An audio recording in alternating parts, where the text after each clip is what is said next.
જય સિયારામ. પૂજ્ય બાપુને વંદન કરીને આરંભ કરીએ છીએ. અમે જ્યારે અહીંયા આવીએ છીએ સવારે 8 વાગે, ત્યારે બાપુ હાથમાં પૈસાની થપ્પી લઈને આપવા માટે સ્વજનો ઊભા રહે છે. બહુ મોટા આનંદની વાત છે કે એક પછી એક આ સમુદાયના લાભાર્થે મકાન માટે દાન આવવાનું શરૂ થયું છે. એક દાન તો એવું આવ્યું છે બાપુ કે અમેરિકાથી નામ નહીં આપવાનું કહ્યું છે, 15,000 રૂપિયા મોકલ્યા છે. અને એમના દીકરાનો જન્મોત્સવ હતો, જન્મદિવસ ઉજવવાનો હતો. એમણે કહ્યું કે ઉજવવો નથી, એ પૈસા આ સમુદાય માટે મોકલ્યા છે.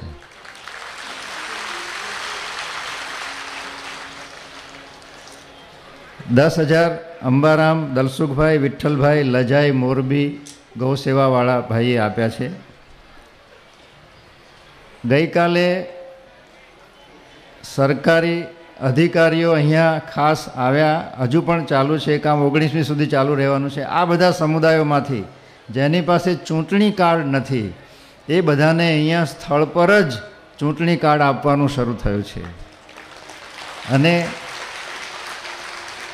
250થી વધારે ફોર્મ સ્વીકારાઈ ગયા છે ગઈકાલે. થોડોક વિલંબ એટલા માટે થયો કે ફોટા જોઈએ, એમાં એ ફોટા નહોતા. આજથી એની પણ વ્યવસ્થા કરી છે. કોઈએ ફોટા પડાવવા બહાર નહીં જવું પડે. જેની પાસે નથી એમણે જે સૂચના આપી છે એ પ્રમાણે ત્યાં હાજર થઈ જવાનું છે. 5 જિલ્લાના ચૂંટણી અધિકારીઓ અહીંયા હાજર આપણી સાથે રહે છે. 25,000 રૂપિયા આપ્યા છે શારદાબેન મગનભાઈ પટેલે, જે યુએસએમાં રહે છે. ગઈકાલે ઘોળમાં 11,500 રૂપિયા આવ્યા. દાનપેટીમાં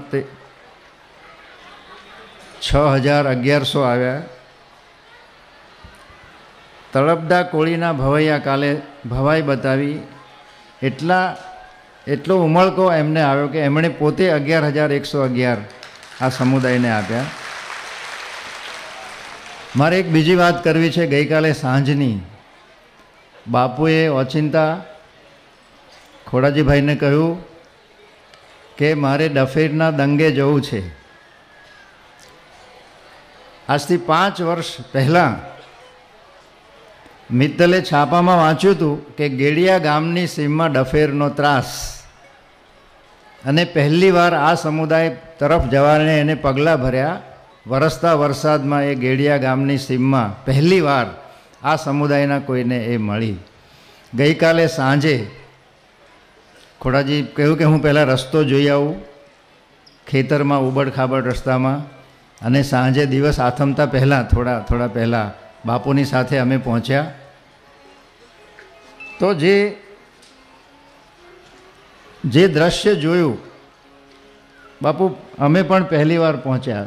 મિત્તલ તો જાય છે, બીજા કાર્યકરો પણ જાય છે, પણ હું પણ આપની સાથે પહેલી વાર એ લાભ મળ્યો. તો ઘણા વિદેશમાંથી પણ ઘણા પૂછે છે મને, આ ભાઈઓએ કહ્યું કે અમારે એમને જોવા છે, એ કઈ રીતે રહે છે, એ શું કરે છે એ બતાવો. તો ઝૂંપડા પણ ન કહી શકાય એવી ઘાસના છાપરાવાળી રહેઠાણની જગ્યા અહીંયા આપણે ઊભી કરી છે સામેના મેદાનમાં. અને પોતાનો સામાન ઘર વખરી એ જમીન પર નથી મૂકતા. જમીનથી 3 ફૂટ ઊંચું એક એવું બનાવે છે છત્ર જેવું, એની ઉપર સામાન હોય. એક કૂબામાં એવું જોયું કે કોઈ હતું નહીં. જે કંઈ થોડો ઘણો સામાન હતો એના ઉપર બાવળના કાંટા મૂક્યા હતા. અમે કહ્યું કે આમ કેમ? તો કે એ લોકો અહીં નથી, બહાર ગયા છે. તો આપણે જેમ તાળું મારીએ, સાંકળ ચડાવીએ, એમ એમણે કાંટા મૂકી દીધા અંદર. તો આ એક નિશાની કંઈ નથી. એક માં બેઠી બેઠી રોટલા ઘડતી હતી. બાપુએ બૂમ પાડી, માં શું કરો છો? રોટલા ઘડો છો? બધાએ કહ્યું કે એ તો સાંભળતા નથી. માજીનું ધ્યાન જ નહોતું. એક વિશ્વવંદે મહાપુરુષ પોતાની પાસે ઊભા છે, એને ખબર જ નહોતી. એને કહ્યું, એનું ધ્યાન ખેંચ્યું. બાપુ કહે છે, માં મને મારા માટે રોટલો ઘડી આપ.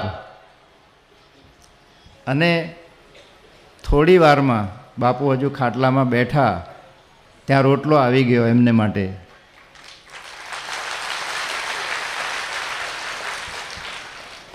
ગરમ ગરમ રોટલો, ચા હજુ બની રહી હતી. બાપુએ કહ્યું, એક બેનને પૂછ્યું કે માં મરચું છે? મરચું. તો પાણીમાં ઓગાળેલું મરચું આવી ગયું. બાપુએ એ ઘઉંનો રોટલો જ કહેવાય, કારણ કે એટલો જાડો હતો. આપણી 10 રોટલીઓ ભેગી કરીએ ત્યારે થઈ જાય એવો રોટલો હતો. એ મરચામાં બોળીને બાપુ જમ્યા. અને આપણને બધાને જમાડવાનું જેમણે આયોજન કર્યું છે, પિંકીભાઈ એટલા બધા નસીબદાર છે. બાપુએ બૂમ પાડી, પિંકી યહાં આવો. અને પિંકીભાઈ આપકો જો નિવાલા મિલા उसकी કિંમત क्या होगी. બાપુએ પોતાના મરચાના એ વાડકામાં બોળીને એક કોળીઓ આપ્યો પિંકીભાઈને. આ દ્રશ્ય અમે બધા એ ધન્યતાથી જોઈ રહ્યા. આ દર્શન માટેનું પણ સદભાગ્ય અમને પ્રાપ્ત થયું. તો આ રીતે આ જે કંઈ મેં વર્ણન કર્યું વસાહતનું, એ તો કંઈ નથી. જેવા અમે નીકળ્યા અને અમે અંધારું પાછળ આવી ગયું, કારણ કે ત્યાં કંઈ લાઇટો નથી, દીવો પણ પોસાય નહીં, એટલે તદ્દન અંધકારમાં. પણ બાપુ આપ પધાર્યા, આપના આ ઉપક્રમથી, આપના આશીર્વાદથી આ બધા આવાસોમાં અજવાળું થવાનું છે, એની અમને શ્રદ્ધા છે. આપ અજવાળું લઈને આવ્યા છો. બીજી કોઈ વાત મિત્તલ કરે, કાર્યકરોનું સન્માન પણ કરવાના છીએ. બાપુ આ ટ્રસ્ટમાં જેમના આશીર્વાદ મળ્યા છે એવા વડીલ લીલાધરભાઈ ગડા, જેમને બધા આધા કહે છે, એમને શાલ આપના તરફથી ઓઢાડવી છે. આપના આશીર્વાદ એમને આપો. એમની ઈચ્છા નથી, પણ અમે પરાણે એમને તૈયાર કર્યા. લીલાધરભાઈએ કચ્છના ધરતીકંપ પછી ખૂબ કામ કર્યું છે. મુંબઈમાં એવું થાય છે કે અનરાધાર વરસાદ વરસતો હોય ત્યારે એ પોતે ઘરમાંથી નીકળી જાય. કોઈ ફસાયું છે, દૂર ટ્રેનો બંધ થઈ છે, તો એ બધાને પોતાને ઘેર લઈ આવે અને 2-3 દિવસ સુધી રસ્તા ખુલ્લા થાય ત્યાં સુધી સાચવે, એવું કામ કરે છે લીલાધરભાઈ. 1-2 સ્વજનો છે, એમને પણ હું અહીં પધારવા વિનંતી કરું છું. જગુભાઈ પટેલ અને વીણાબેન. બાપુ શાલ અર્પણ કરશે. બાપુના આશીર્વાદ લો, બીજું કંઈ નથી કહેવું. આવો.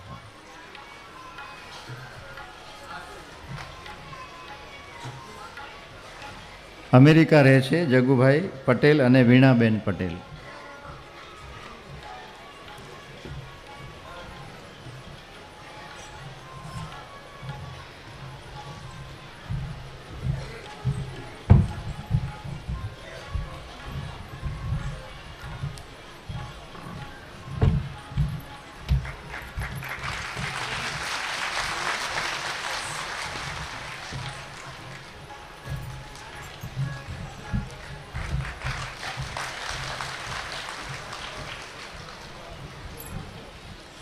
બાપુ એક કલાકાર કવિ અહીં ઉપસ્થિત છે, દૂરદર્શનમાં સેવા આપે છે, પ્રશાંત જાદવ.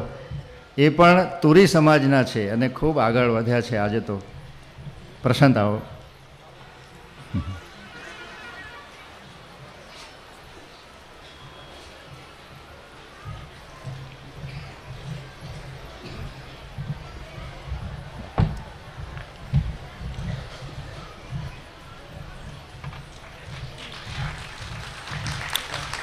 ગુજરાતી ઘણી ફિલ્મોમાં પ્રશાંતે ગીતો પણ લખ્યા છે.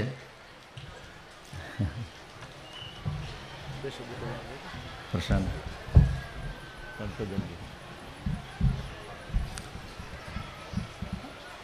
જેના દર્શન માત્રથી જીવન ધન્ય થઈ જાય એવી આપણી સંસ્કૃતિના પર્યાય સમા પૂજ્ય બાપુ માધવભાઈ. અહીંયા હું બાપુ જે સમાજમાંથી આવું છું, તુરી સમાજ અમારો, નાચવું ગાવું રમવું અમારા લોહીમાં. અને હમણાં સુધી અમે લોકો ભટકતા રહેતા, કેટલાક સ્થિર થયા છે. હજુ ડીસાવળ, કોડિયારો, ધાનેરા, વાવેસી પંથકમાં એવા ઘણા ગામ છે કે જ્યાં અમારા લોકો હજુ સ્થિર થઈ શક્યા નથી. પણ આપે આટલી કૃપા કરી માધવભાઈ અને આ સંસ્થાએ જે આયોજન કર્યું એ અમારા સમગ્ર તુરી સમાજ વતી આપ સૌનું ઋણ અમારા માથે રહેશે. બાપુ, જય સિયારામ. બાપુ, હરિશ્ચંદ્રભાઈને કહ્યું મેં ગઈકાલે કે રોજ એકાદ અંતરો તો ગાઓ. અમે રઝળતા, અમે રખડતા. હરિશ્ચંદ્રભાઈ અદ્ભુત રાગથી એ ગાય છે. એ પછી એ જ્યારે એમને મન થશે ત્યારે આપણી વિનંતી સ્વીકારશે. એક અડધું ચરણ ચોપાઈનું બોલીને હવે હું મિત્તલને કહીશ, થોડો સમય લેશે. જેહી કે જેહી સંગ સત્ય સનેહો, સો તેહી મિલહી ન કછુ સંદેહો. જય સિયારામ.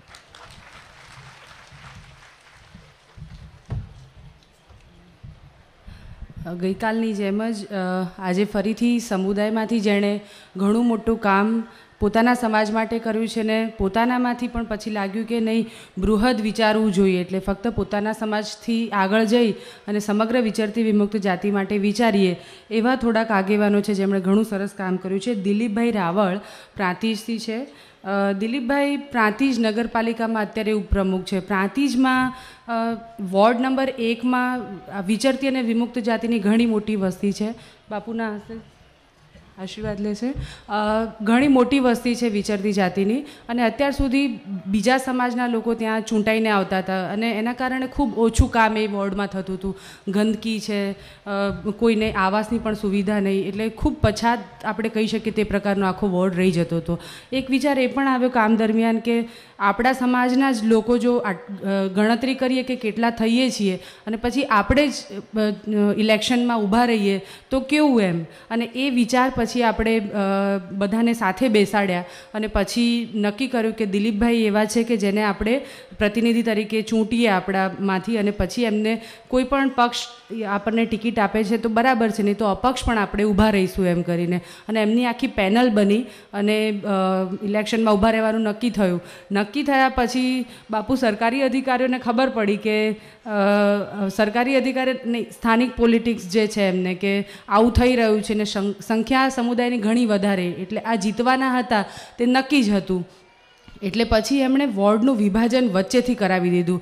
એટલે એવું થાય કે એક ઘરમાં રહેતા પતિ પત્ની પણ એકનું નામ વોર્ડ નંબર 1માં ને એકનું નામ વોર્ડ નંબર 2માં આવી જાય. એટલે નગરપાલિકાની ચૂંટણીમાં તો બહુ જ ઓછી સંખ્યાથી હાર જીતનો ફેંસલો થતો હોય છે.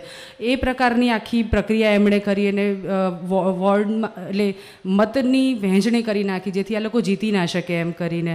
પછી એ વખતે ગુજરાતના મુખ્ય ચૂંટણી અધિકારી બબ્બર સાહેબ હતા, એમણે ઘણી મદદ કરી આ વિભાજનના સંદર્ભને રોકવા માટે અને એને ખરાઈ કરી અને સરખું થાય માટે તંત્રને પણ એમણે કામે લગાડ્યું. અને એ પછી સરખું થતાં એમણે બીજેપીએ એમને ટિકિટ આપી અને દિલીપભાઈ નગરપાલિકામાં ચૂંટાઈ આવ્યા. અને એટલું સરસ એમણે 2.5-3 વર્ષમાં કામ કર્યું અને અત્યાર સુધીના પ્રાંતિજના રેકોર્ડમાં કહી શકાય કે આટલી નાની ઉંમરે અને આટલું સુંદર કામ કદાચ કોઈએ નથી કર્યું. આપણા સમાજના જ, અને એમણે બધા સમાજનું એટલું સરસ કામ કર્યું. આજે વોર્ડ નંબર, એમનો જે વોર્ડ છે એ 1st નંબર આવે એવું કહી શકીએ આપણે. અને એમની કામગીરી જોઈ અને એમણે ભાજપમાં નગરપાલિકાના પછી ઉપપ્રમુખ પણ બનાવવામાં આવ્યા. એ જ રીતે વિજાપુરમાં લતીફભાઈ ડફેર છે. લતીફભાઈ વિજાપુરમાં ચાલતી શાળાના બાળકો સાથે અમારું જે કામ ચાલી રહ્યું છે એમાં એમણે ઘણી મદદ કરી છે. લતીફભાઈ આવો ડફેર સમુદાયના બાળકો, એટલે કાલ બાપુ જે દંગે ગયા ત્યાં પલાઠી વાળીને બેસવું એની માટે બહુ અઘરું, અહીંયા પણ આપણને અઘરું પડે છે. બાળકોમાં પણ એ જ પરિસ્થિતિ થાય ત્યાં. લતીફભાઈ બધાને પકડીને લઈને બેસાડવાનું કામ ને તે બધું કર્યું. હોસ્ટેલમાં પણ જ્યારે બાળકોને મૂક્યા ત્યારે એમણે ઘણી મદદ એ માટે કરી. લતીફભાઈ. લક્ષ્મણભાઈ બજાણિયા એ ઝાલાવાડ વિસ્તારમાંથી આવે છે અને લક્ષ્મણભાઈએ બજાણિયા સમાજને આખે એટલે સંગઠિત કરવાનું કામ અને ખૂબ સરસ રીતના રજૂઆતો કરવાનું, એટલે અરજીઓ કરવાથી લઈને દરેક કામમાં એમણે આખા સમાજને જાગૃત કરવાનું ઘણું મોટું કામ કર્યું. લક્ષ્મણભાઈ બજાણિયા. સંસ્થાના કાર્યકરોમાં રોહિતભાઈ ભાટી. અમે થરાદમાં નાથવાદીની જે સ્કૂલ ચાલે છે એ સ્કૂલના બાળકોને ભણાવવાનું કામ અને એમની સાથેનું જે આખું કામ છે તે રોહિત સંભાળી રહ્યા છે.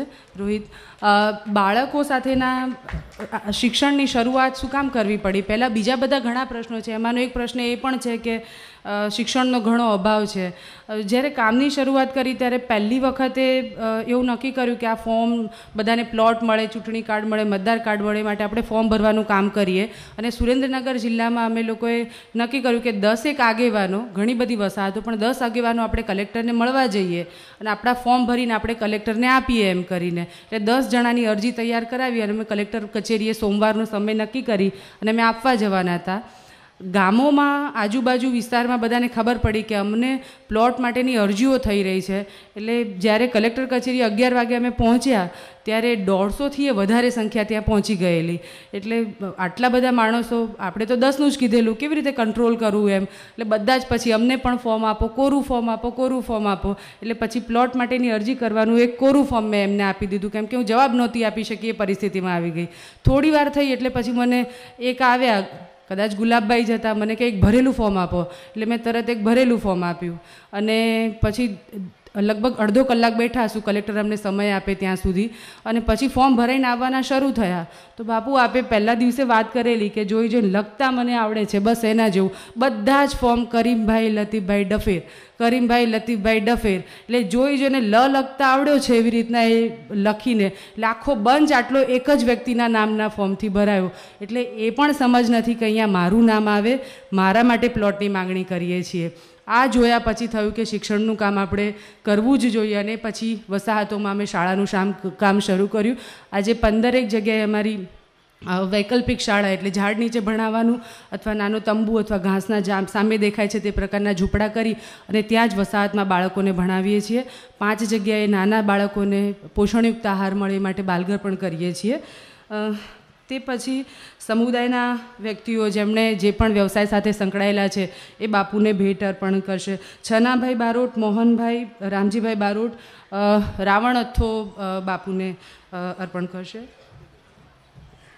તે પછી ભાણજીભાઈ ભાઉભાઈ બજાણિયા એ તૈયારે, એ બાપુને ફેટો અર્પણ કરશે.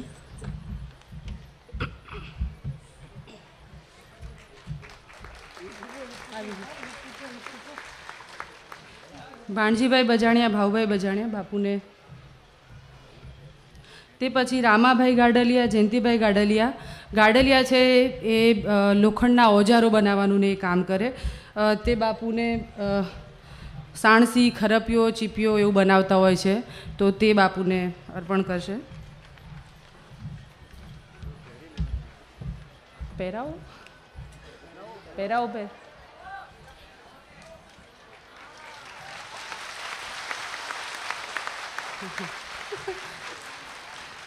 રામાભાઈ, મેરુભાઈ અને વિઠ્ઠલભાઈ રાવળદેવ એ ગાયોના કોટિયા ને બધું બનાવવાનું કામ કરતા હોય છે, રાવળ સમાજમાંથી છે. તે બાપુને ગૌશાળા માટે, એમની ગાયો માટે કોટિયા અર્પણ કરશે.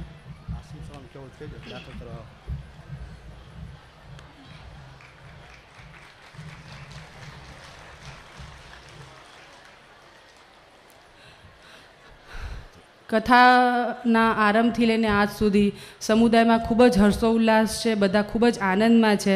આપણી માટે કંઈક થઈ રહ્યું છે તેવું બધાને લાગી રહ્યું છે. એટલે સતત પ્રવાહ ચાલુ છે બધા લોકોનો આવવાનો. કેટલાક જઈ રહ્યા છે ક્યાંક ને ક્યાંક એમના બંધનો છે એના કારણે, અને આવી પણ રહ્યા છે. બસ એ ઉત્સાહ જળવાય, બધા આવો કથામાં એવી વિનંતી સાથે બાપુના ચરણોમાં વંદન સાથે વિનય છું.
પાર્વતી પતયે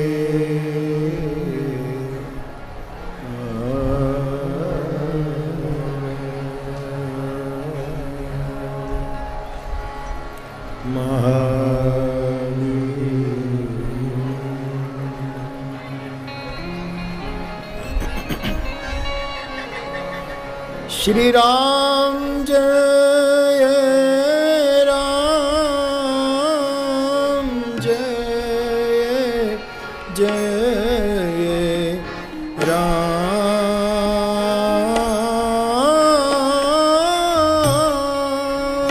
श्री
Ram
સરોજ રજ નિજ મન મુકુર સુધા વર્ણવ રઘુવર વિમલ જશ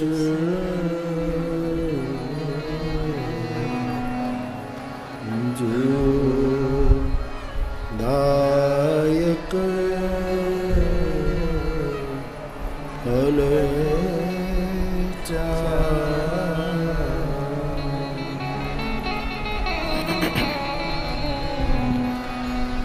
મંગલ ભવન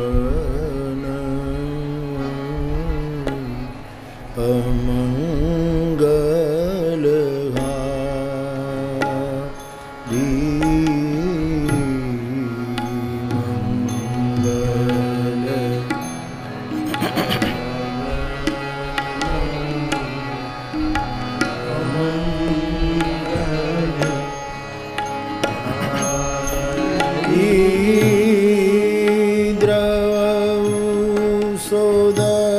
દશરથ અજીર બિહારી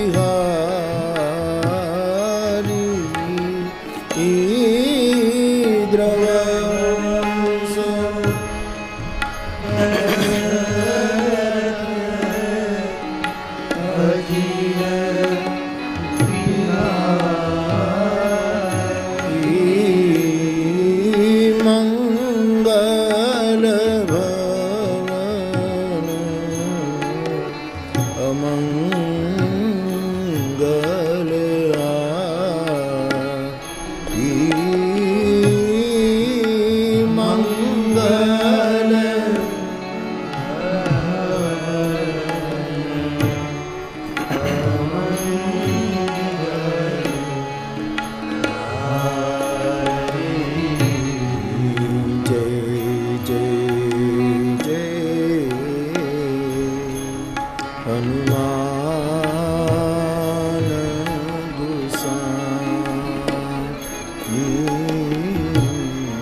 કરો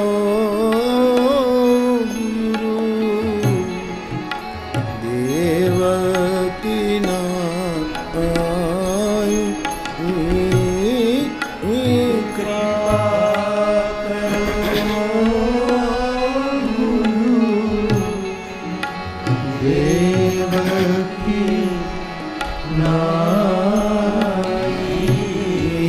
જય જય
पूज्यपाद गोस्वामी तुलसीदास जी महाराज की।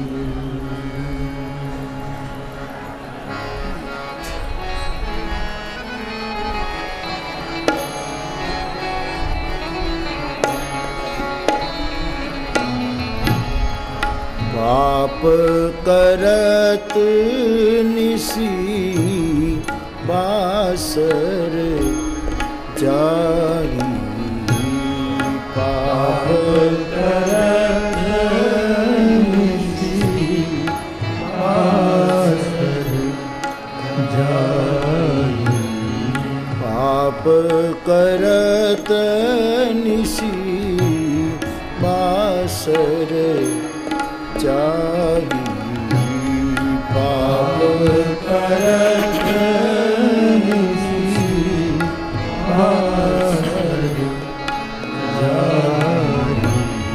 नहीं पाट काटी नहीं पेट अघाही, नहीं पाट काटी नहीं पेट नहीं पाट काटी नहीं पेट अघाई,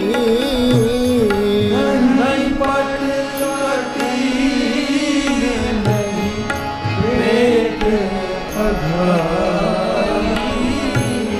सपने हूँ धर्म बुद्धि कस का, सपने हूँ धर्म बुद्धि कस का, सपने हूँ धर्म बुद्धि कस का,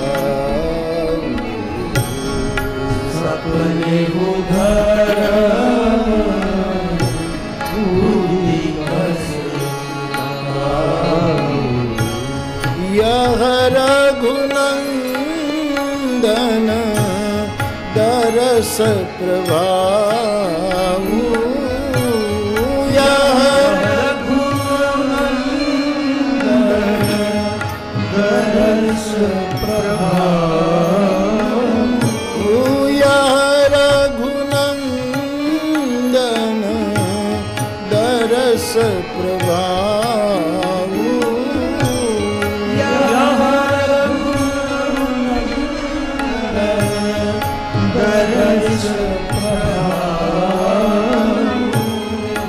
आप करत निसी बासर जागी, आप करत निसी बासर जागी।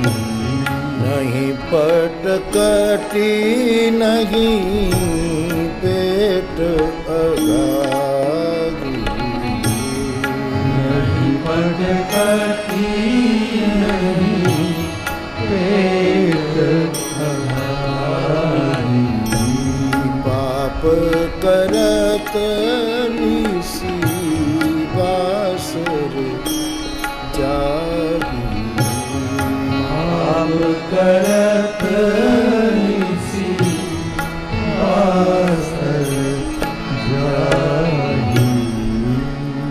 बोलिए हनुमान जी महाराज की।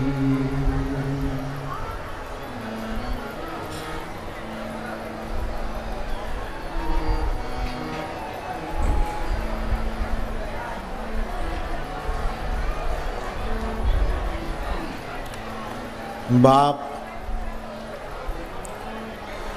9 દિવસની આ રામકથામાં ચોથા દિવસના રામકથાની શરૂઆતમાં વિચરતી જાતિ અને વિમુક્ત સમુદાયના આપ સૌ મારા ભાઈ બહેનો વ્યાસપીઠની સન્મુખ બેઠા છો એ સૌને મારા પ્રણામ.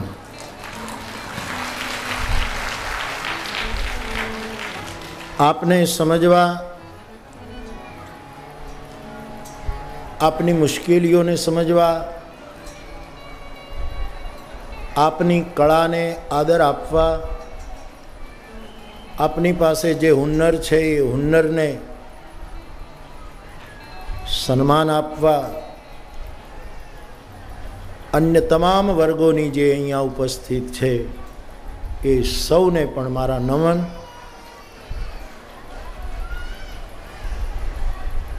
જે બે પંક્તિનો આશ્રય લઈને આપણે કથાનો આરંભ કર્યો છે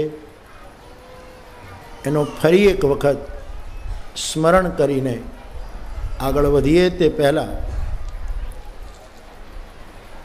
જેમણે જેમણે આ સમાજ માટે કામ કર્યું, એમનું સન્માન થયું, એ સૌને પણ ખૂબ ખૂબ મારી શુભકામના.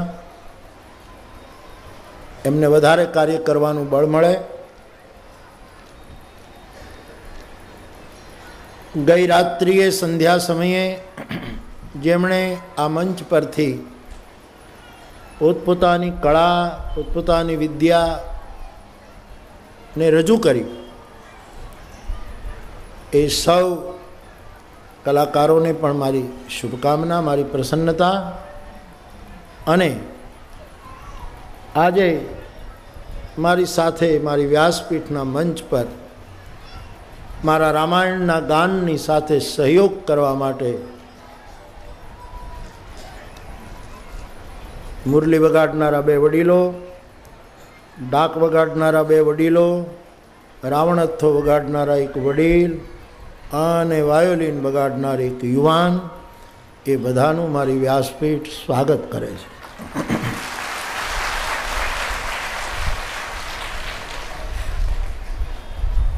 અત્યારે વિચરતી જાતિના જે વિભાગો છે કે આ રામકાળમાં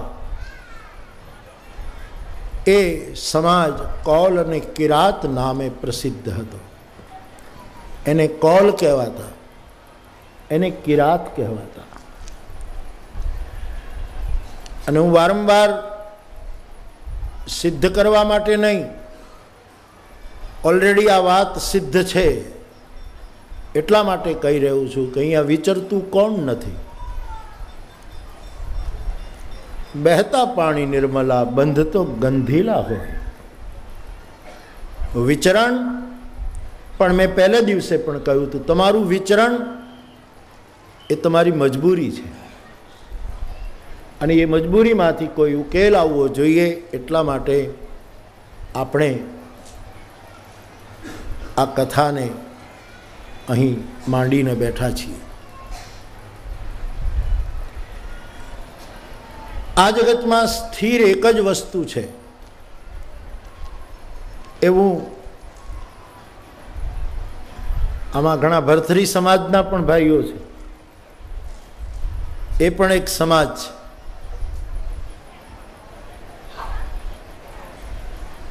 ભર્તૃહરિનું એક વાક્ય છે, ધર્મો એકો હિ નિશ્ચલ. અહીંયા જુવાની વિચરતી છે, વહી જાય છે. અહીંયા પૃથ્વી ફરતી ફરતી એક વખત પ્રલય પામે છે. અહીંયા તારાઓ એક વખત બુझાઈ જાય છે. यहाँ सब चलाचली का खेल है, બધું જ ચલિત છે. જાપાનમાં ભૂકંપ આવ્યો, અમેરિકાના નિષ્ણાતો કહે છે જાપાનનો આખો ટાપુ થોડોક ખસી ગયો છે. આ જગત આખું ચલાચલીનો ખેલ છે, પરિવર્તિત છે. એવા આ સંસારમાં ભર્તૃહરિ એમ કહે છે કે એક જ વસ્તુ સ્થિર છે અને તે ધર્મ. ધર્મો એકો હિ નિશ્ચલ. આવું ભર્તૃહરિનું વાક્ય છે. હવે પ્રશ્ન એ ઉઠે બાપ કે એ ધર્મ એટલે શું? ધર્મ એટલે શું?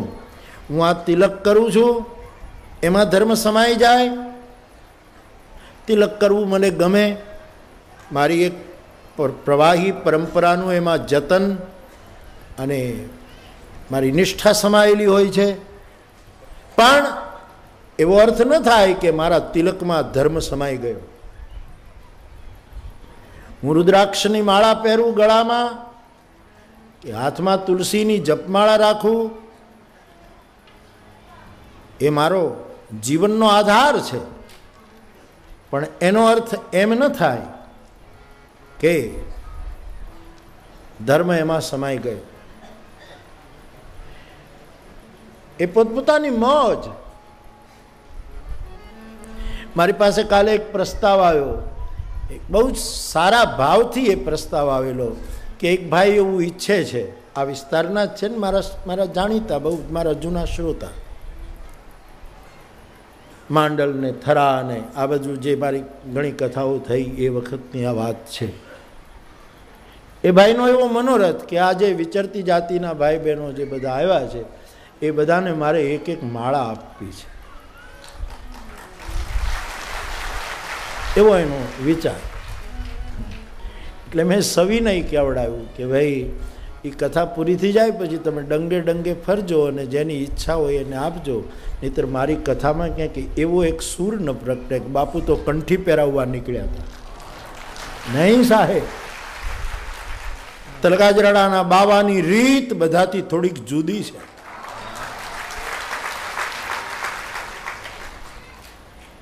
કાલે તો એમ જ કહેવાય ને બાપુ માળાનો કોથળો લઈને નીકળ્યા હતા અને બધાને, નહીં, તમારો ધર્મ એ તમારો ધર્મ, એમાં હું ક્યાંય હસ્તક્ષેપ ન કરું. પણ પ્રશ્ન એ થાય કે ધર્મ જ જો એકમાત્ર સ્થિર તત્વ છે તો એ ધર્મ એટલે શું? એ ધર્મની વ્યાખ્યા શું? હવે આપણે જ્યાં એક મહાત્મા થયા, આપણા આદિ પુરુષ કહેવાય, એ મહાપુરુષમાંથી આપણે બધા મનુષ્યો થયા. એ આપણા આદિ વડવાનું નામ હતું મનુ મહારાજ.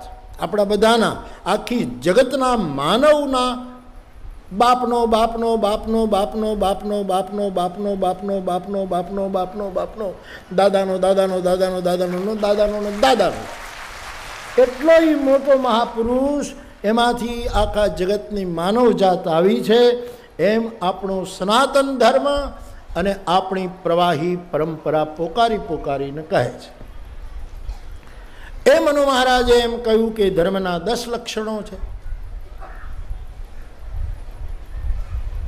વળી કોઈક જગ્યાએ કોઈ મહાપુરુષે એમ કહ્યું કે ધર્મના 12 લક્ષણો છે. શ્રીમદ ભાગવતજી વળી એમ કહે કે ધર્મ એ તો બળદ છે, બળદનું રૂપ છે. વૃષભ, શંકરના મંદિરમાં જે નંદીને આપણે બેસાડીએ છીએ એ ધર્મનું રૂપ છે. અને જેમ નંદીને 4 પગ હોય એમ ધર્મના 4 પગ છે. વેદ વળી થોડી જુદી રીતે એની વ્યાખ્યા કરે. રામાયણની ચોપાઈઓમાં ધર્મની એકમ સદવિપ્રા બહુધા વદંતી જુદી જુદી વ્યાખ્યાઓ છે. ક્યારેક કહ્યું કે અહિંસા એ ધર્મ છે, ક્યારેક કહ્યું કે બીજાના ઉપર ઉપકાર કરવો આપણી ફરજ સમજીને સમાજનું ઋણ અદા કરવા માટે એ ધર્મ છે, બીજાનું હિત કરવું એ ધર્મ છે, સત્યને પકડી રાખવું એ ધર્મ છે, બીજાના ઉપર દયા કરવી એનું નામ ધર્મ છે,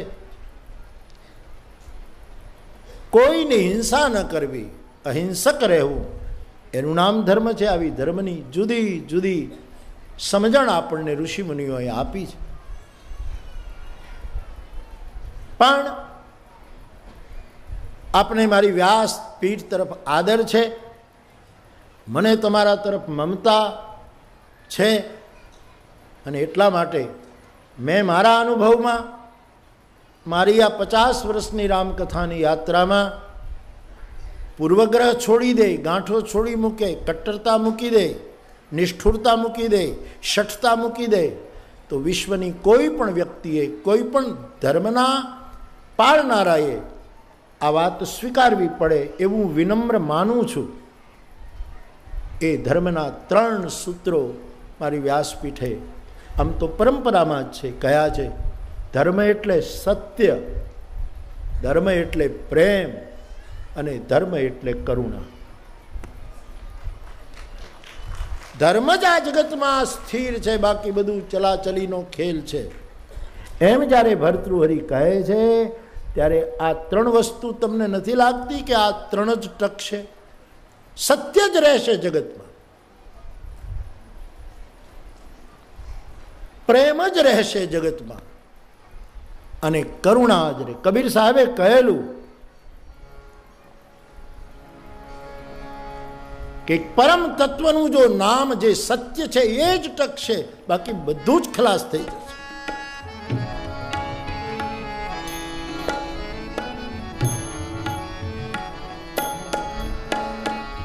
નામ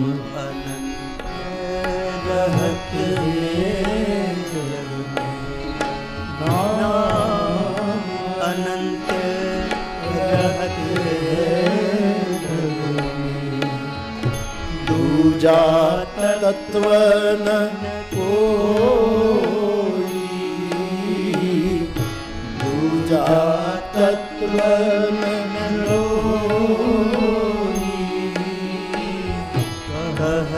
કબીર સુનો ભાઈ સાધુ, કહત કબીર સુનો ભાઈ સાધુ, ભજત અનંત સોઈ સાધો સાધો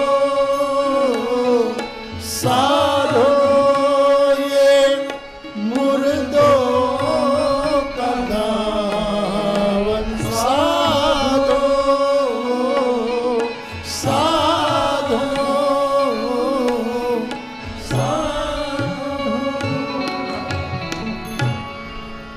બધું જ ખલાસ થઈ જશે. સત્ય રહેશે, પ્રેમ રહેશે અને કરુણા રહેશે. પણ મારી સામે જે તમારા માટે આ કથા છે, જે આપ સૌ બેઠા છો, મારા આ કથાના પ્રધાન શ્રોતાઓ તમે છો, ત્યારે ધર્મ જ સ્થિર છે તો તમારા મનમાં એ પ્રશ્ન ઉત્પન્ન થાય કે અમારો ધર્મ કયો? કારણ કે રામાયણમાં તો તમારા જાતિના લોકો એ વખતે કૌલ કિરાત કહેવાતા હતા. એ તો એમ કહે છે કે સપને હું ધર્મ બુદ્ધિ કસકા. હે નગરજનો, હે મિથિલાવાળાઓ, હે અયોધ્યાવાળાઓ, અમારા મનમાં સપનામાંય ધર્મનો વિચાર નથી. અમને ધર્મ શું છે? આમ તો આ વિચરતી જાતિના લોકોને હું ભરત સાથે રામાયણના આધારે સરખાવી શકું. રામાયણમાં એક ભરત હતો, તમારો સમાજ અનેક ભરતના રૂપમાં એને સ્થાપિત કરી શકાય. પણ તમે કેન્દ્રમાં રહો તો આ લોકો ચૂંટણી લડે ને ત્યારે પ્રજા કેન્દ્રમાં હોય, પણ ચૂંટાઈ ગયા પછી પ્રજા ફેંકાઈ જાય અને નેતો કેન્દ્રમાં આવી જાય, ત્યારે કામો નથી થતા. કામો ક્યારે થશે? કોઈ પણ સંગઠન, કોઈ પણ સંસ્થા, કોઈ પણ વ્યાસપીઠ, કોઈ પણ મોરારી બાપુ, એટલે મોરારી બાપુ એક જ છે. મને કોઈ પૂછ્યું કે તમારું નામ? મેં કીધું મોરારી બાપુ. હા હા, તમે મોરારી બાપુ કથા કરો. એ તો કે તમે કયા મોરારી બાપુ? મેં કીધું અસલ મોરારી બાપુ. આપણે મારે શું કહેવું યાર, અસલ મોરારી બાપુ. ઘણી વખત શું થાય છે, સામાજિક સેવામાં જેના માટે આપણે કામ કરતા હોઈએ ગૌણ થઈ જાય, અને ભજનનો અભાવ એ આપણા કામને નબળું પાડી દે. રામાયણમાં સેવકનો અર્થ શું? સેવક એટલે શું? સેવકનું પહેલું લક્ષણ રામાયણમાં બતાવ્યું છે બાપુ, કમજડા બાપુ. સેવકનું પહેલું લક્ષણ એ છે કે તમે જેના સેવક બનો એના કરતાં તમારે કાયમ નાના રહેવાનું. આ શરત હોય તો સેવક. આવું મારું રામાયણ બોલે. આ જેને શરત મંજૂર હોય એ સેવાના ક્ષેત્રમાં આવે, નહીતર વહેલાસર નિવૃત્તિ લઈ લે. હવે હું તમને સમજાવું એટલે તમારી સાથે વાતો કરું. આ બધું સમજાય છે ને બાપા? મારો બાપ ઘણું જીવો.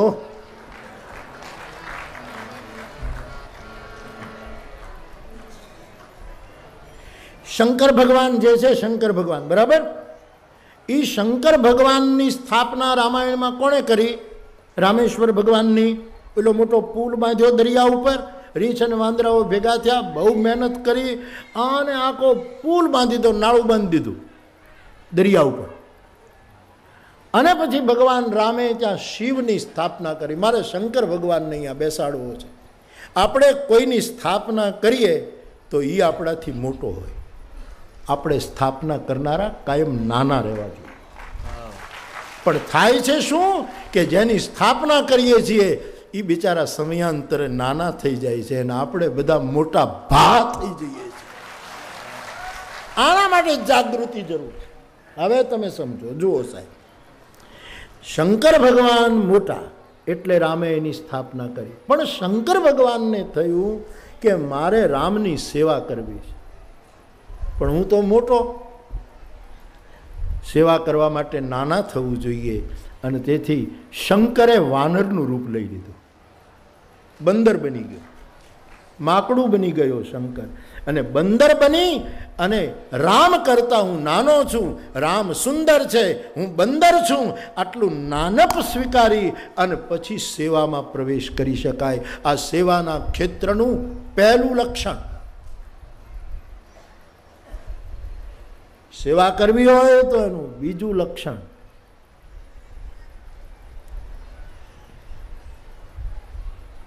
મારી ને તમારી સેવાની પાછળ કોઈ કામના ન હોય. આ બીજું લક્ષણ.